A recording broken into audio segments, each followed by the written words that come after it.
জ্বালানি তেলের জন্য পাম্পের সামনে যানবাহনের দীর্ঘ অপেক্ষা। গরমের মধ্যে ঘন্টার পর ঘন্টা লাইনে দাঁড়িয়ে দুর্ভোগ বাড়ছে কয়েক গুণ। এই মুহূর্তে রাজধানীর পরিবাগে আছেন সহকর্মী সাইফুল ইসলাম এবং ঠাকুরগাঁয়ে আছেন জিয়াউর রহমান বকুল। সরাসরি প্রথমে যাচ্ছে সাইফুলের কাছে। সরকারের পক্ষ থেকে বা জ্বালানি বিভাগ থেকে বলা হচ্ছে যে আগামী 2 মাস পর্যন্ত এলএনজি বা যে সমস্ত প্রোডাক্টগুলো দিয়ে তেল উৎপাদন হয় বাংলাদেশে বা তৈরি হয় সেই প্রোডাক্টগুলির কোনো রকম সাপ্লাই না থাকলেও কিন্তু বাংলাদেশে কোনো রকম সংকট হবে না। কিন্তু আমরা আজকে এই যে রাজধানীর পরিবাগ পাম্পে যে পরিস্থিতি দেখতে পাচ্ছি, এটি নিত্যদিনের চিত্র হয়ে গেছে এখন। কেননা প্রত্যেকটা দিন যে মানুষগুলি সিরিয়ালে দাঁড়াচ্ছে, দিন শেষ হলেই কিন্তু তারা আবার পরের দিন সেই সিরিয়ালে দাঁড়াচ্ছে। কেননা আমরা এরকম অনেকেই দেখেছি যে প্রতিদিনই সিরিয়ালে দাঁড়ায়। তার অন্যতম কারণ হচ্ছে একটু মাত্র জ্বালানি তেলের আশায় গতকালকে রাত 1টা থেকে সিরিয়াল দিয়েছে এখানকার আগত অনেক চালকে। তারা বলছেন যে 1টার সময় সিরিয়াল দিয়ে সকাল যখন তেল দিল 1.5 থেকে 2 ঘন্টার মধ্যে তারা নজেল পর্যন্ত আসতে পেরেছেন। আসলে এই যে দুর্ভোগ, গ্রাহকের কিন্তু বরাবরের মতোই প্রশ্ন আছে সরকারের পক্ষ থেকে কেন বারবার বলা হচ্ছে তেলের মজুদ আছে, কিন্তু পাম্প পর্যায়ে বা রাজধানীর বিভিন্ন পাম্পে আমরা যে পরিস্থিতি দেখছি সেটির সাথে কেন সরকারের কোনো কথা মিল থাকছে না, এরকম কিন্তু অভিযোগ করছে। বরাবরের মতোই বলছে যে এই যে দুর্ভোগ, দুর্দশা, একদিকে গরম, অন্যদিকে তীব্র তেলের সংকটে যে সিরিয়াল, সেই সিরিয়াল যে কবে শেষ হবে এখানকার আগত মানুষটা কিন্তু জানেন না। তারা বলছেন যে প্রতিদিনের মতোই এই যে সিরিয়াল দাঁড়ায়, অনেকেই কিন্তু আবার সিরিয়াল ব্রেক করার কিন্তু প্রশ্ন আমরা দেখতে পাচ্ছি।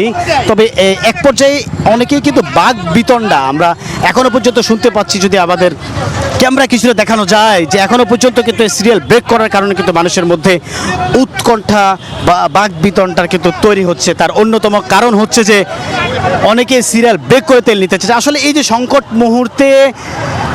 মুহূর্তে যে মানুষের মধ্যে এই যে একটা অন্যরকম পরিস্থিতি তৈরি হচ্ছে, সেই পরিস্থিতিতে কবে শেষ হবে এটি কিন্তু এখানকার আগত চালকরা জানেন না।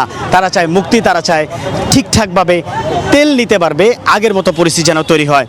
আমাদের আরেক সহকর্মী আছে ঠাকুরগাঁওয়ে, বকুল, যাব ওখানকার তেল সরবরাহের পরিস্থিতি জানতে।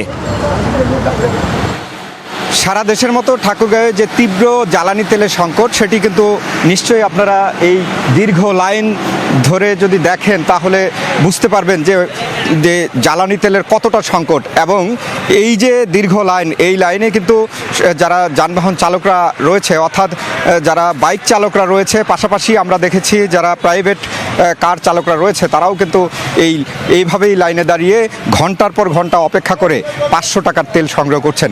তবে আমরা একটি জিনিস বলতে পারি, সেটি হচ্ছে যে সরকারের পক্ষ থেকে বলা হচ্ছে কোনো রকম জ্বালানি তেল সংকট নেই। এবং গতকালকের ব্রিফিং অনুযায়ী যদি আমরা বলি, সেটিও বলা হচ্ছে যে 2 মাসের তেল এখনও পর্যন্ত মজুত রয়েছে। কিন্তু তারপরেও আমরা দেখছি যে দীর্ঘ যে লাইন, প্রত্যেকটি জেলায় যে তীব্র জ্বালানি তেলের সংকট, সেই সংকট মোকাবেলা করে তারপরে কিন্তু তেল সংগ্রহ করছে মাত্র 500 টাকায়। জেলা প্রশাসনের পক্ষ থেকে ফুয়েল কার্ডের মাধ্যমে তেল সংগ্রহ করতে বলা হয়েছে যানবাহন চালকদের। তারপরেও কিন্তু তেলের যে সংকট, সেই সংকট কোনোভাবেই কাটছে না। আমরা লক্ষ্য করছি যে ঠাকুরগাঁও জেলার শহরের যেই কয়েকটি ফিলিং স্টেশন রয়েছে, প্রত্যেকটি ফিলিং স্টেশনের চিত্র কিন্তু একই রকম। কারণ দীর্ঘ যে লাইন, সেই লাইন ধরেই কিন্তু ফুয়েল নেওয়ার চেষ্টা করছে যানবাহন চালকরা।